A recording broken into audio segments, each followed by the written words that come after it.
আপনার কি এখন মনে হচ্ছে আপনার মানুষটা আপনার সামনে একরকম কিন্তু আড়ালে যেন আরেকটা খেলা খেলছেন? আপনি হয়তো বুঝতে পারছেন ঠিকই, একটা কিছু ঠিক নেই, কিন্তু কোথায় সমস্যা সেটা ধরতে পারছেন না। আজকের রিডিংয়ে আমরা দেখব আপনার পার্টনারের দিক থেকে কী ধরনের এনার্জি আসছে, কোনো গোপন টানাপোড়েন বা তৃতীয় কারোর প্রভাব আছে কিনা, আর সবচেয়ে গুরুত্বপূর্ণ এরপর কি হতে চলেছে। যদি এই টপিকটা আপনার সঙ্গে মিলে যায় তাহলে শেষ পর্যন্ত দেখুন। So hello everyone, welcome. আজকে রিডিংয়ের টপিক তো বলেই দিয়েছি আগে। তো রিডিংটা করার আগে বলি, এটা একটা জেনারেল ইনটিউটিভ রিডিং। আপনাদের সকলের সঙ্গে রেজনেট নাও করতে পারে, যতটুকু রেজনেট করবে ততটুকুই নেবেন, বাকিটুকু ছেড়ে দেবেন। ওকে। আর এটা একটা টাইমলেস রিডিং, যখনই আপনার সামনে যাবে রিডিংটি আপনার হয়ে যাবে। আজকে আর আমি কোনোভাবে কোনো স্পেসিফিক রাশি, লগ্ন, সান, মুন, ভেনাস, রাইজিং দেখছি না। আপনারা সকলেই এই ভিডিওটা দেখতে পারেন, যে কোনো জাতি, বর্ণ, রাশি, লগ্নের মানুষেরা। যদি আপনার মনে হয়ে থাকে যে আপনার পার্টনার আপনার থেকে কিছু লুকোচ্ছে, আপনার চোখের আড়ালে কিছু হচ্ছে, তাহলে এই ভিডিওটা আপনারই জন্যে। ভিডিওটা ভালো লাগলে এবং রেজনেট করলে চ্যানেলটাকে সাবস্ক্রাইব করবেন, কারণ আপনারা সাবস্ক্রাইব করলে আমি আপনাদের মতো আরও সোল ট্রাইবের কাছে পৌঁছে যেতে পারবো, আর আপনাদের এনার্জিও আমার সঙ্গে খুব সুন্দরভাবে কানেক্ট করবে। শাফেল করতে করতেই কার্ড নিজে থেকে বেরিয়েছে, তো ফার্স্টেই ভয়ানক কার্ড চলে এসছে। কি ওয়েট করছে আপনাদের জন্যে, দেখা যাক নেক্সট।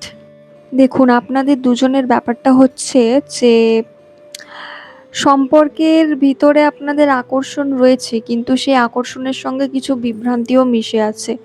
অনেকের ক্ষেত্রে মনে হতে পারে যে মানুষটা একদিকে আপনার কাছে থাকতে চাইছে, আবার অন্যদিকে এমন কিছু করছে যেটা সম্পর্ককে অস্থির করে দিচ্ছে। কিছু কালেকটিভের ক্ষেত্রে এখানে কোনো থার্ড পার্টির উপস্থিতি আমি দেখতে পাচ্ছি। এটা সবসময় প্রেমের সম্পর্কই হবে এমন কিছু নয়, কোনো বন্ধু, পরিবার, পুরনো সম্পর্ক বা এমন কেউ যার কারণে আপনাদের সম্পর্কের মধ্যে দূরত্ব তৈরি হচ্ছে।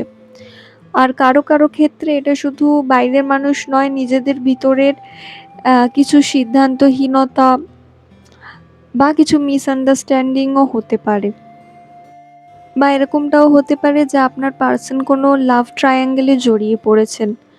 হয়তো যিনি থার্ড রয়েছেন, থার্ড পার্সন, তার সঙ্গে হয়তো ডেটিং, ফ্লার্টিং, হুকআপ সব কিছুই ওনার চলছে। আপনি হয়তো সেটা বুঝতে পারছেন না, বা বুঝেও কিছু বলতে পারছেন না, জাস্ট সন্দেহ করছেন।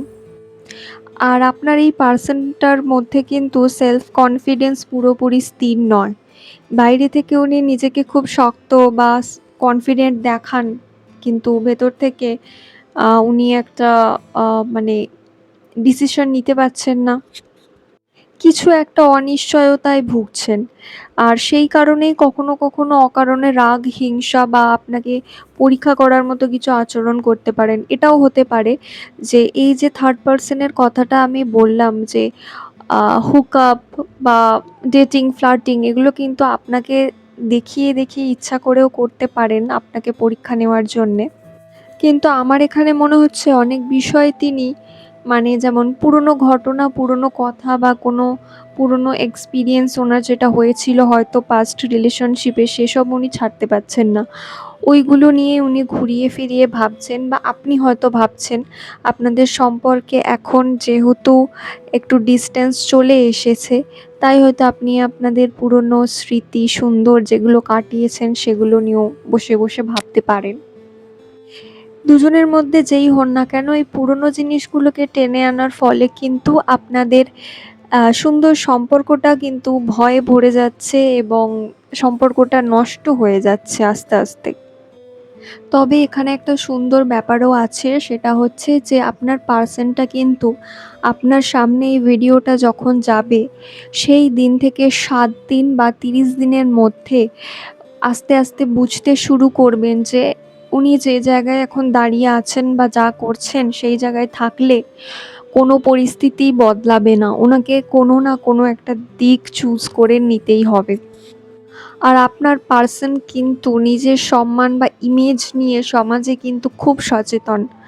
অনেক সময় সে নিজের ভুল স্বীকার করতে চায় না বা চাইবে না। কারণ মনে হয় এতে তার গুরুত্ব কমে যাবে। বাইরে থেকে আত্মবিশ্বাসী দেখালেও ভিতরে ভিতরে কিন্তু সে স্বীকৃতি চায় সবার থেকে, শুধু আপনার থেকে নয়। বাট ওনার কোনো একটা পুরনো কষ্ট আছে, ক্ষত, যেটা উনি এখনো ভুলতে পারেননি। ওল্ড প্যাটার্ন আর কি, যেটা উনি এখনো ছাড়তে পারেননি।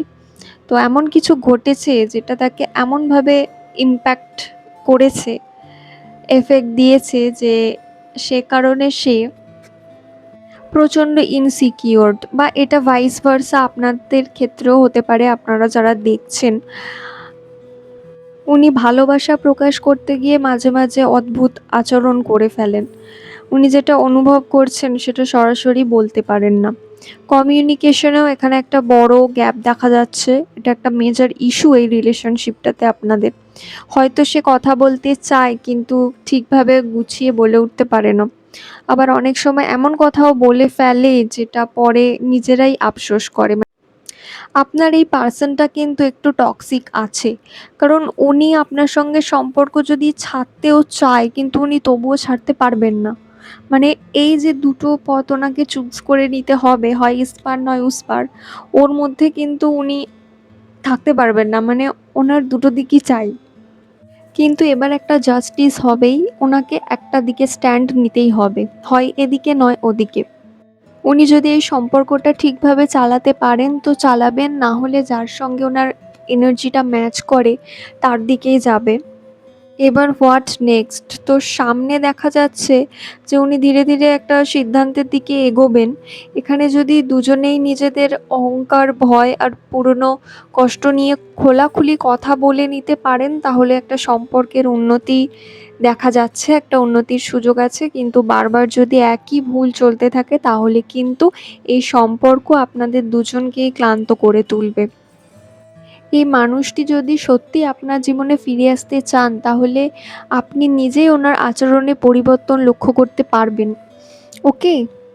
আর আপনার জন্য সাজেশন, আপনি যদি ইতিমধ্যেই ক্লান্ত হয়ে থাকেন, যদি আপনি মনে করেন যে আপনার পার্সন ভেরি ম্যানিপুলেটিভ, আপনি ওনার সঙ্গে থাকতে থাকতে প্রচণ্ড ক্লান্ত হয়ে গেছেন, তো আপনার জন্য সাজেশন এটাই যে আপনি ওই রিলেশনশিপটা থেকে বেরিয়ে আসুন, নিজেকে হিল করুন, নিজের লাইফ পারপাসে স্টেডি থাকুন, নিজের কেরিয়ারে মন দিন, নিজেকে ইমোশনালি স্ট্রং করুন, নিজেকে ইমোশনালি হিল করুন।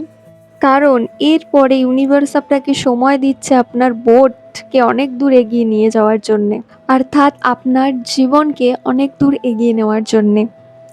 তো এই ছিল আজকের রিডিং। আই হোপ এটা হেল্পফুল ছিল। দেখা হবে নেক্সট রিডিংয়ে। সবাই ভালো থাকবেন। বাই।